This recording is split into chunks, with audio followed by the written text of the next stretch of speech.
would say with wanting to start a record collection would probably be just like hip hop in general. Just, you know what I mean? No event or anything, but just, you know, hip hop. I mean, wanting to get the original records that the beats are from and stuff like that, and being a DJ, and you know what I mean, just the hip hop culture, I guess, really got me to be a serious collector, because it's so much collective that goes into hip hop. You know what I mean? So that's pretty much it, hip hop, though.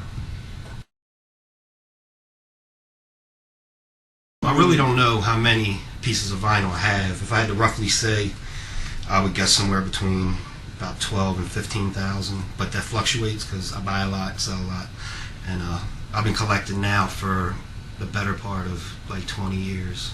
I've always had records from my parents having records. My brother, I got an older brother that had records and stuff. So I remember actually caring about what I had and taking care of stuff and organizing stuff when I was like 13 when I started DJing.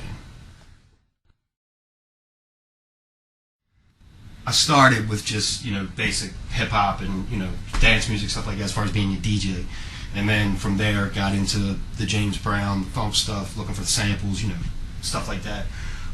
So my collection varies. I'm into different things at different times, but I got a lot of everything.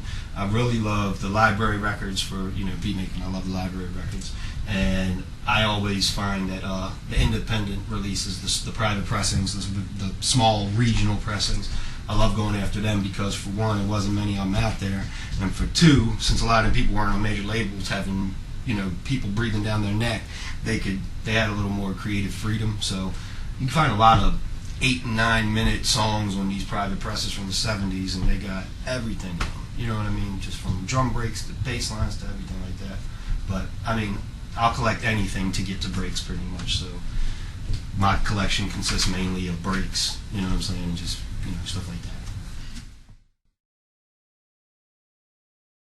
It's probably more like, where don't I buy records? I bought records from the gold mine is thrift stores, I think, because you don't know what you're going for. You don't know what you're going to find. But I get it from a lot of thrift stores. I will go to a thrift store before I go to a record store. But I shop anywhere. Record stores, thrift stores. I've bought stuff from people on the street. I've gone to people's houses that had collections they were trying to get rid of and buy whole collections. If there's vinyl under your grandmom's steps in her basement, I'll probably find your grandmother. So that's pretty much it. I'll get vinyl anywhere. I got a lot of favorites for different reasons, but I'll show you some of like my favorites at the moment. To a lot of more serious takers, you'll know what this is. I don't know if you pronounce it Kamen Rider or Kamen Rider, but it's a Japanese record from a television show they got over there. And believe it or not, this has got everything on it, from drums to horns to bass lines to funky loops, and it's from 1983, which is kind of unheard of. Moods for Drama from the Perry Music Library. This is probably the most looked for one. I mean, it's got a gang of stuff on it. It's got a Black Star sample on it that a lot of people have been digging for, and they didn't know it was on here. Silvers. This is their first one. This is I would say one of their best, because it's loaded with stuff. Everything, random needle drops, you're gonna find a loop. Here's some of my favorite drums. This is a private press out of Connecticut, I believe. Tire Biter Moonlight. It's got some of the best drums on it. That I kind of always go back to these drums if I can't find something else. Another good soundtrack, El Topo. This was an old midnight movie back in like the 70s, like a cult movie, and it's just got a lot of weird, goofy stuff on it. A lot of synthesizer stuff, like Moog stuff and all, but pretty interesting. It's a pretty good listen. And I know a lot of y'all know about this too. The one that's a Juju. This is like very, very rare. It's got 2 great drum breaks on it. I'm not going to say who used what. I don't want to blow up anybody's spot. But yeah, this is another, I think it's a private press. It's on a small label called Blackfire out of, I believe it's Virginia.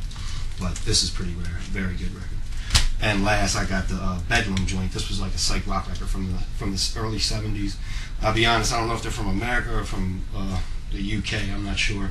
But it's got some great drums on it as well, and some good bass lines. Just overall good rock samples. But the drums on it, it's got a drum break on there. It's just to die for. It's unbelievable. But yeah, that's just a couple of them. But I got a gang of favorites for different reasons. I do get a lot of support as being a record collector, I guess you would say, because I always got people looking for vinyl for me. Like if somebody finds a store, they'll call me like, man, there's a vinyl store, there's a store that has vinyl in the back of it or whatever. So I mean, I'm like amongst my little cliques, I'm like that record dude. You know what I mean?